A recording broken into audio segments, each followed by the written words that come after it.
Nathan Cole unlocked the faded metal door of his modest garage before sunrise in Detroit.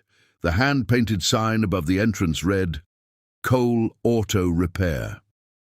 The shop was small, with 2 service bays and oil-stained concrete, but Nathan treated every customer with precision, honesty, and quiet determination. At 38, Nathan was a widower, raising his 11-year-old son, Caleb. By day, he repaired transmissions and engines. By night, he studied manufacturing and supply chains. Hidden behind the repair shop was a prototype process for rebuilding electric drivetrain components at a fraction of industry costs. Across town, Victoria Sterling, CEO of Sterling Mobility, prepared to shutter an aging factory that no longer fit her company's strategy.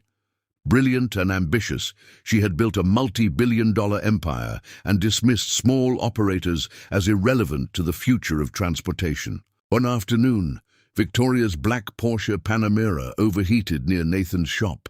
He diagnosed a failed coolant valve and completed the repair within an hour.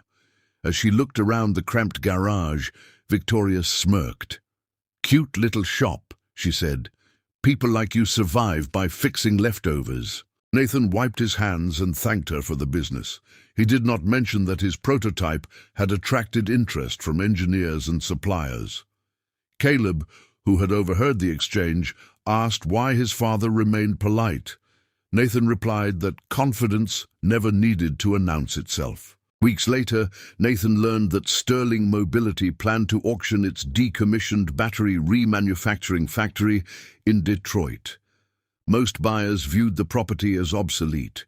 Nathan saw exactly what he needed: equipment, floor space, and a skilled local workforce. To finance the bid, Nathan presented his technology to a consortium of suppliers, credit unions, and former engineers.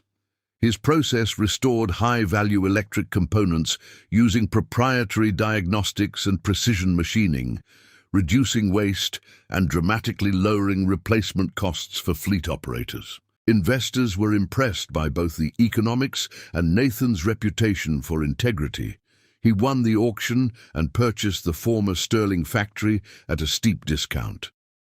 Local newspapers were astonished that a neighborhood mechanic had acquired one of the city's largest dormant industrial sites. Nathan rehired hundreds of laid-off technicians and launched Coal Renew Systems. Caleb spent weekends greeting employees and learning from veteran machinists. Within months, the company secured contracts with delivery fleets, municipal transit agencies, and independent service networks. The market shifted rapidly. Nathan's remanufactured electric components cost far less than new replacements and performed to rigorous standards. Fleet operators reduced downtime and expenses, while sustainability advocates praised the reduction in industrial waste. Orders expanded faster than production capacity. Meanwhile, Sterling Mobility struggled. Its premium pricing and slower service lost major customers to Coal Renew Systems. Analysts began describing Nathan's company as the most disruptive force in the aftermarket electrification sector. 6 months after the sale, Victoria attended an industry conference in Detroit. The keynote speaker was Nathan Cole. On giant screens, he demonstrated how his process cut costs and revived manufacturing jobs throughout the region. The audience responded with a standing ovation. Victoria watched in stunned silence. The mechanic she had belittled now owned her former factory and was capturing contracts her company once considered secure. More striking than his success was the loyalty he inspired among employees, customers, and community leaders. After the presentation, Victoria approached Nathan. She admitted that she had underestimated both his vision and his discipline. Nathan thanked her sincerely and said that the factory sale gave him an opportunity he could never have created alone. Rather than celebrating her losses, Nathan proposed a strategic partnership. Sterling Mobility could license his remanufacturing process and focus on advanced design, while Coal Renew Systems scaled refurbishment globally. The offer was generous and commercially compelling. Victoria accepted, The partnership stabilized her company and accelerated industry adoption of affordable electric repairs. Reporters highlighted Nathan's restraint, noting that he had every opportunity to humiliate a rival, but chose collaboration instead of revenge. Nathan continued to spend one day each week at the original repair shop, now managed with Caleb's enthusiastic assistance.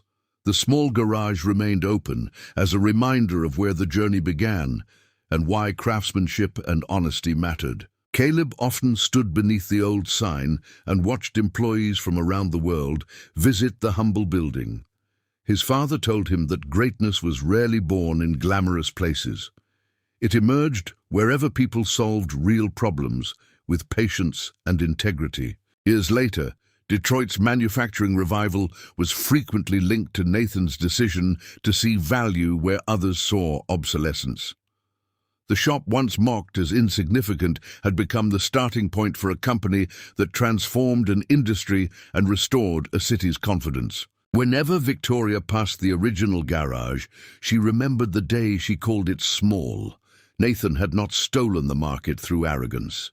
He earned it by recognizing hidden potential in machinery, in people, and in himself.